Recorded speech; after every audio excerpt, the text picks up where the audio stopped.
Mimi naitwa Daktari Isaac Newton Kiniti. Naishi Connecticut, Marekani. Mwaka wa 2021, Rais Uhuru Kenyatta aitangaza ya kwamba Kenya inapoteza shilingi bilioni 2 kila siku. Mwaka huu wa 2025, Waziri wa Fedha John Mbadi amerudia hayo maneno na akasema ya kwamba Kenya inapoteza bilioni 2 shilingi kwa siku moja. Hiyo ni pesa mingi sana. Na mimi nauliza, kwa nini watu wengine hawana huruma na watoto? Watu wengine hawana huruma na wamama. Watu wengine hawana huruma na vijana. Watu wengine hawana huruma na vijana wafanyikazi na wazee wafanyikazi. Hawana huruma na wakulima, na hana huruma na wanabiashara. Watu wote katika nchi ya Kenya wanaumia. Ufisadi umeharibu nchi kabisa, na unaendelea kuharibika. Hata sasa utaendelea kuharibika. Na watu ambao wanaharibu nchi ni watu aina mbili peke yake: wafisadi, wezi wa mali ya umma,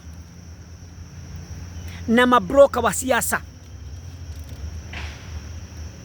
Watu ambao huendea hawa wafisadi na kuuliza pesa, wagawia pesa ile ya wizi ili wafanyie hawa campaign ya siasa. Kila mwaka wa uchaguzi wanagoja wafanyie wafisadi campaign ili warudi kwa siasa. Wana recycle watu ambao wamekuwa serikalini wakiiba pesa kila wakati wa uchaguzi kwa miaka iliyopita 50. Na popote wanakuja kupiga kura, wanawadanganya wananchi ya kwamba wanawaonyesha watu ambao wako na ujuzi wa siasa.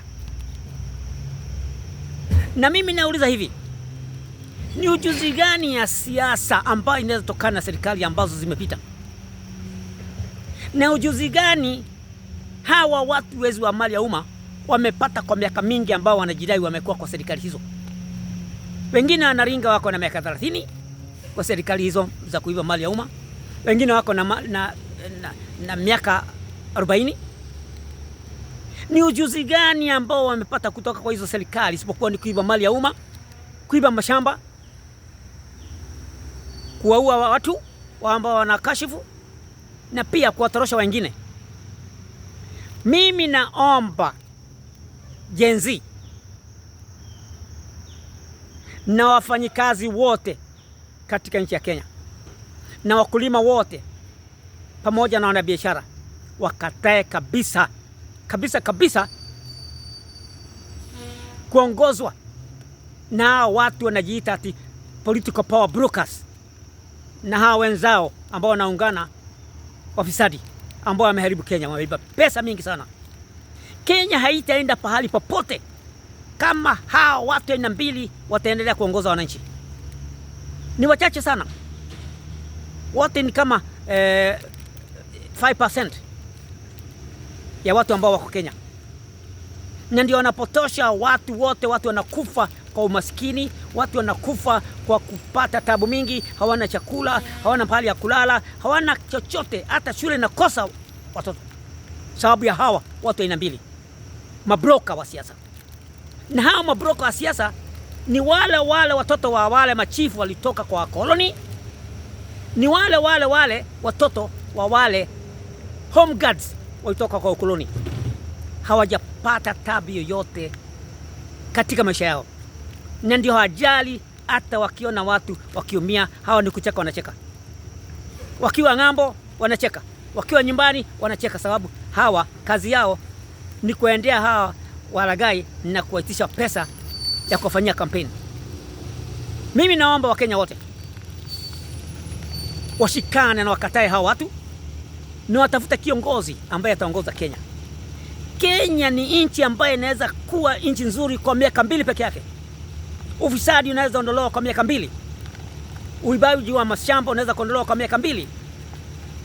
Na hata mauaji haya yanaweza kuondolewa kwa miaka 2. Bora kuwe na kiongozi shujaa ambaye atajitokeza na atajitolea kufa kwa wananchi. Lakini hatuwezi kubali tena. Na ndio mimi naambia wananchi wa Kenya, tushikane sisi zote, tukatae kabisa hii mambo, tukatae kabisa. Hatutaki tena ulaghai wa mabroka wa siasa na ulaghai wa wafisadi ambao wamekuwa recycled kwa zaidi ya miaka 50 na hakuna chochote kimeonekana. Asanteni ndugu zangu wa Kenya. Mungu awabariki na abariki nchi yetu ya Kenya. Asanteni.